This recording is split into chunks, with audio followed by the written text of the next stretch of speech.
Hi, this is Pete from Eurovision. Let's talk Super Saturday.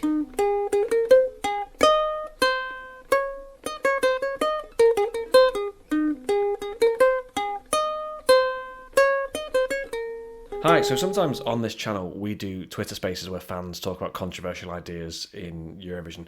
But tonight I'm going to go solo and give some of my opinions on Super Saturday that's just gone on yesterday. For those of you that have been living in a bunker in Geneva for the last 6 weeks, Super Saturday is the time in the Eurovision calendar when the most amount of national finals take place on one day.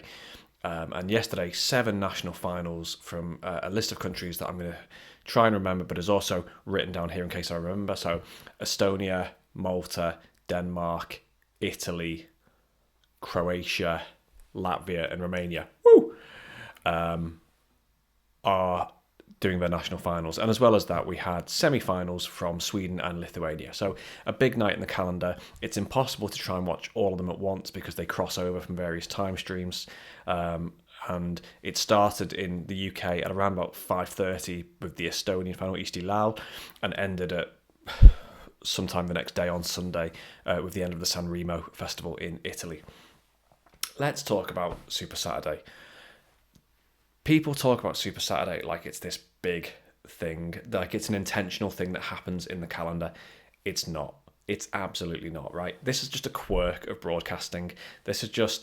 There are 37 different broadcasters taking part in the Eurovision Song Contest this year, and not all of them, but most of them have national finals, and you've only got a fixed number of weekends in which you can do these broadcasts. So there's only so many days you can do it, and there are going to be clashes. So this is not some intentional thing. So people build it up into this amazing thing, but this is literally just a quirk of scheduling, and they've got to try and fit it into the schedule somewhere. And they know that the weekend audience is the best one to do it on, unless you're Czechia, and when you do your national final on a Monday afternoon, which is another thing altogether. People have talked about the timing of this, and is it fair to have 7 national finals at once? And people have asked the EBU if they can get involved. And to be honest, why? This is a quirk. This is a funny thing in broadcasting that we just can't fix. And I don't think you're going to change that by putting, each broadcasters don't check with each other what they're doing, and this is just one of those funny things that happens as a result. And there will be clashes sometimes, and you won't be able to watch every national final, and that's just the way it is. To get the EBU to get involved is a non-starter for me.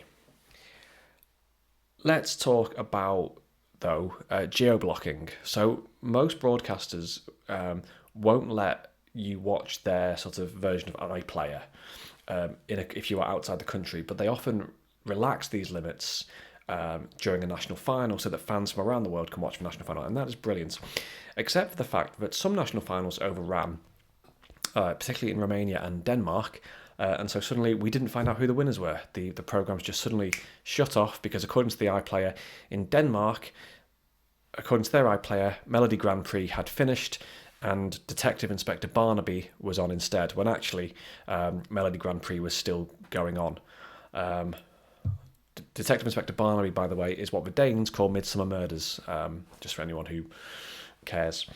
So the geo-blocking thing was quite frustrating for us as fans, and I think, obviously it's automated software and it's the iPlayers again, and the EBU can't do anything about this, but the broadcasters themselves, if they're going to go to the effort of letting us watch their national finals, they can at least, reprogram their iPlayers so that we can carry on watching to the end. People were there on Twitter going, well, who won in Romania? Who won in Denmark? Because we didn't know, because Midsummer Murders was on in Denmark instead. Let's talk about the quality of the entries. Now, look, I don't think I did very well last night. In Denmark, for example, I wanted Leah Hare to win, and instead Riley won instead. Riley's got a decent song, and he's got a very irresistible chorus hook that was stuck in my head for a couple of hours afterwards. So from that point of view, it's done very well. But look, it's not a bad thing as a fan not from that country if your winning song doesn't win. All right, I'm a British fan, okay, and I don't know how Danish casual voters who aren't Eurovision fans make their decisions on a Saturday night. Okay, I don't know. I can't get into that mindset. So I can't be disappointed at people if they don't choose the same vote as me. Okay, and it was the same in Estonia. I didn't want any of the top three to be in the super final. I wanted, what was the name? There was a really jazzy sounding song. I really like jazz, so I really wanted that song. You Need to Get Over It, I think it was called, or the first song that sounded like it was in the In-Betweeners. I would have gone for either of those. They didn't make it into the top three. That doesn't mean Estonia have made a bad choice. Estonia have made the right choice for them. Okay, and the jurors and the phone voters made their choice, and that's what the Estonian people have chosen. Only in Czechia do international fans have any say in what goes on. So I don't think it's fair to start saying, oh my God, it's all ruined because my song hasn't been picked. Okay, this is the song the Estonian people have chosen. This is the song the Danish people have chosen. This is the song the Italians have chosen, and so on and so on. Okay, we can't sit there and tell them that they got it wrong. Okay, because you're only going to be disappointed. There's 37 songs to pick, and you're not going to get all of them right. Because then people start going, oh, this is the worst Super Saturday ever. Look, Super Saturday is not... Everyone goes on about Super Saturday like it's a ritual that's been going on for... since the days of Lisasio and Cory Brocken. It hasn't. This has only gone on because iPlayers have advanced to the point that people can watch all over the world. And that's great. And it's brilliant that the broadcasters let us do that. But that doesn't mean Super Saturday isn't a thing. It's just a coincidence. It's just a quirk. The EBU don't schedule a Super Saturday. This just happens because the broadcasters happen to pick all the same times. So we need to get that into our heads. So to say this coincidental thing is ruined, it just doesn't make any sense to me. One of the other things that was suggested was, should the EBU set a quality threshold of the songs? Now, no, the EBU don't have anything to do with the song selections. And I think that's how it should be, because who are the EBU? Who's in the EBU music department who can decide whether something is a good song or not? I've said this before, that I'm a bit dubious that with the semi-finals losing professional juries, we are going to get more sort of fun songs, shall we say, that are more televote friendly, and maybe we'll get less sort of serious songs that people like, that jurors like. But that doesn't mean that suddenly the quality is going to drop altogether. And what is quality? And can the EBU decide what quality is? Each broadcaster decides what their 10, 8, 12 best songs are for that national final. And it's not for anybody else to decide who does the shortlisting. Obviously, Ireland have got a bit of a problem as to their shortlisting process at the moment. But it's not for the EBU to say, no, these songs are rubbish, try again. If that's the best those broadcasters could get that year, then that is the best they could do.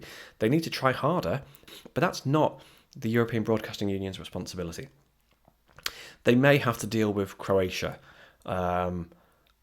in the sense of the song that they've chosen, whether it is political or not. I don't know enough about it to sort of cast an opinion on that just yet. From what I've seen, a load of guys dressed up as fake dictators with polystyrene rockets is probably a regressive step for the contest. But in terms of political messaging, that's not for me to decide. But it may create a headache for the EBU. And on that note, if the EBU could maybe announce Czech Republic and Croatia in a more timely manner, so we can all stop speculating, that would have been brilliant as well. So yeah, that's my view on Super Saturday. Some people said, is Eurovision ruined this year? No, it's not. It's literally happening half a mile from my house in 3 months' time. It's not ruined, okay? It's going to be an amazing week. Liverpool are going to put on the best, well, not the best, I don't want to sound like Donald Trump. They're going to put on an amazing week, okay? And they are going to welcome people from all over the world to our little city, and it's going to be amazing. And even if you don't think the songs are the ones that should have won or didn't win, or they're not the songs to your liking, it's still going to be a quality 9, 10, 11 hours of television entertainment.